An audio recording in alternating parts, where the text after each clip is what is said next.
Hi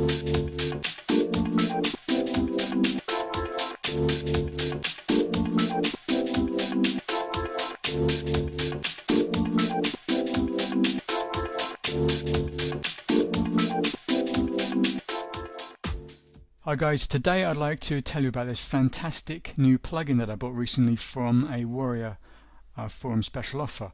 And what this plugin does is it actually helps your SEO. So for example, when you've got a blog post, you've written a blog post, you know what keyword phrase you've got to optimize for, and what this plugin does is it points you in the right direction. So it tells you exactly what you need to be doing to make your blog post or page optimized for that keyword phrase.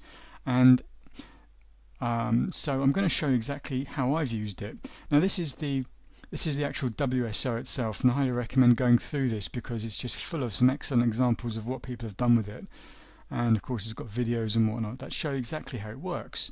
So what I'll do is I'll head over to my blog now where I have it installed, and once you do have it installed, this is what it looks like. You'll end up with one of these boxes here to the right of your blog post, and as soon as you've entered in your keyword phrase, whatever it might be, you then save your post, and it will give you your SEO score or your keyword density. Okay, now what the trick then is to do is to go and have a look right below here, and you're being given suggestions as to what you need to be doing to get that keyword phrase and to push up your SEO score. So let's take a look now.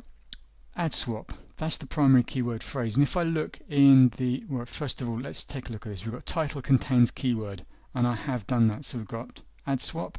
Okay, so I've done that, and it also gives me a pointer here. So if I click on this little help icon there, it's then actually going to come up with a video that explains exactly to insert your keyword what I need to be doing. So that's just brilliant. You really cannot go wrong with this. So let's take another look. So title contains keyword. Yep, title begins with keyword. Yep, it does that, contains it, and it begins with it. Title contains at least 3 words. Yep, it contains 3 words. Title contains up to 66 characters. It does that too. So then we move on to the next tab. We've got the URL. So the SEO URL factors are the permalink must contain a keyword. And if I look at my permalink, which we can see here, indeed, there it is. There is the keyword phrase in the permalink. So that's taken care of, and all these things are pushing my SEO score up. Now let's take a look at the meta. Now as you can see, there are a few things that I still need to be doing here to actually improve that score, but I do have a description meta tag containing the keyword.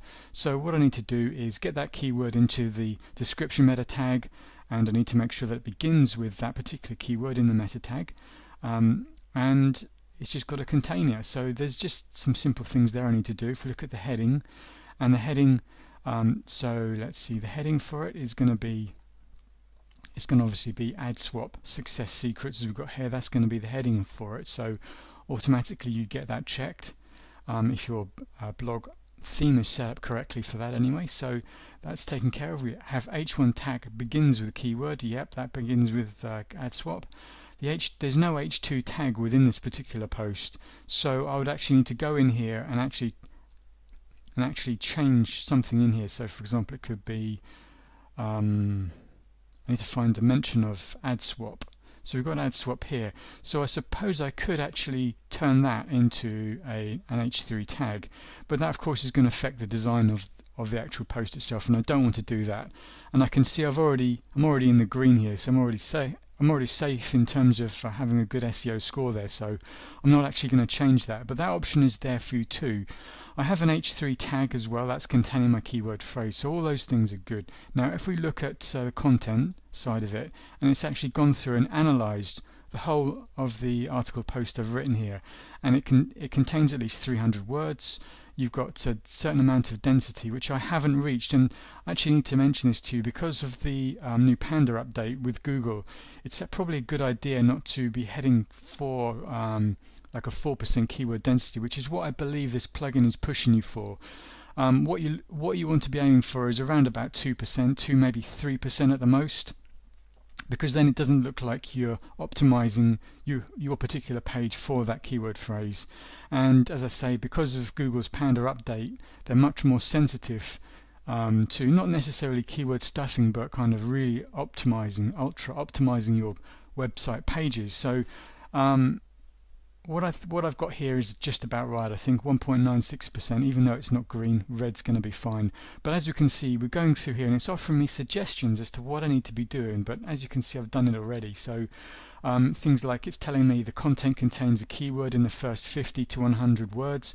I mean, if you know SEO already, even if you know SEO already and you know exactly how to go about optimizing your blog posts, it's really good and really useful to have these reminders here, because sometimes you just don't want to be thinking about it. You just want to write your post, and then you can go back into it and you know exactly what you've got to be doing, you know exactly what you've got to be hitting. And of course, if you don't know very much about SEO, then you know, of course, that's good for you too. You know exactly what you need to be doing. So we can go through this a little bit more if you like. We've got also another part of this is LSI, and again with the Panda update from Google, this is also very important.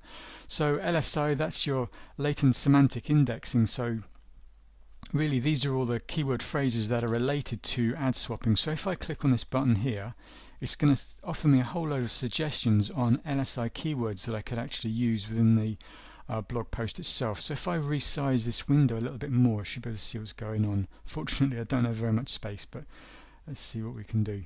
So if I scroll up a bit, we can see there's the post. I'm going to make this a little bigger there. So what have we got here as an LSI word? We've got, for example, how to, subscribers, marketing swaps, masterclass, internet products, Facebook, email marketing.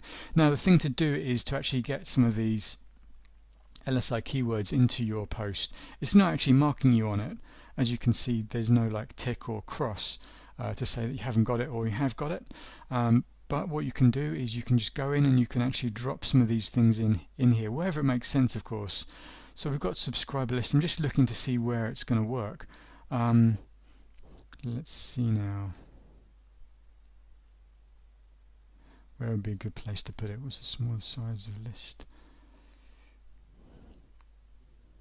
I'll just show you an example anyway. So we can just drop in our word there, like so. So we have that word dropped in.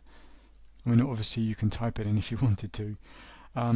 Let's take a look through it in a bit more detail. So we move on to the next tab, which is readability, and this is quite interesting actually, because what it does, it analyzes the post. Well, actually what's good about this plugin is it doesn't just analyze the post, it looks at the entire page, and there are a lot of other plugins out there that do give you this like SEO analysis of your blog post, but they only look at your blog post. So what this does is it looks at your entire web page, which is more important, of course. So if we look here, it says this content is fairly easy to read with an average grade level of 7 and should be understood by 12 to 13-year-olds. So that's good. You know, this is what we're aiming for, something nice and easy to read, as we've got there. So that's also interesting to see. And then we have other things like internal links. There are no related internal posts or pages, images. We've got these are the images that are being used, and of course one of the things that it recommends that you do is you add your keyword phrase to an image. So let's see, I've got an image here already. I just want to check to see where we're at with that. So in my analysis, have I added an alt key to an image? Yes, I have. So one of the things that you'd need to do is to find your image like this, and then just click on that icon and that opens it up. You're probably familiar with this already, but let's scroll down the page. Actually, we need to go to advanced settings, I believe, and we should have a keyword here. It may not be there at all. No, it's not there at all. I don't know why that's happened. Oh, I know why. It's because there's another plugin I've used that automatically adds keyword phrases to images. But this is where you would do it. So you've got your alt text here. So let's say that was your keyword phrase. Whatever your keyword phrase is for that particular blog post, you put it in here where it's your alt text. But I don't need to do it because I've got a plugin that automatically does it for me, and I forgot for a moment there. Okay, so that's all you would do there. So really, this plugin is a real kind of lifesaver, if you like. It really helps you to optimize your blog post to make sure that you've got everything covered, you've got all your bases covered. The way I go about using it is I'd write out my blog post as you normally would, and then I'd go back into it again and I'd look at how I could then optimize it, but obviously making it sound good and not like you're doing keyword stuffing or anything. It's all got to sound good when you read it. It's got to read naturally when I say sound good. Okay, so let's take a look. Now you don't have to do this with new posts. What you can do is you can actually apply this to all your old posts as well as of course the new posts that you write. So if I go back to posts again here, and I can actually see all the different posts that I've written in the past. And what's good about this is it's actually going to tell me how they're doing really in terms of their optimization. We've got these columns here like on page SEO score, primary keyword. If I scroll down the page here, it's saying my online SEO score for that particular post is 52.17%. My keyword phrase is WordPress, and so on. You can see some posts are doing better than others. I mean, I obviously have to go into these and improve their SEO score, but you get the idea. And of course, there's the one we were just looking at. And so you just do this, going through your different posts, optimizing them for the keyword phrases that you want to shoot for, really. So that's about it. And as I say, it's a really good plugin. I highly recommend that you get it, of course, because it's going to help you get more traffic. And not only that, it's at a very good price too. I've seen plugins go like this for a lot more than is being offered on this Wora special offer. So take a look at this plugin in more detail, and let me know how you get on. Hopefully this has helped. Thanks very much, and bye for now.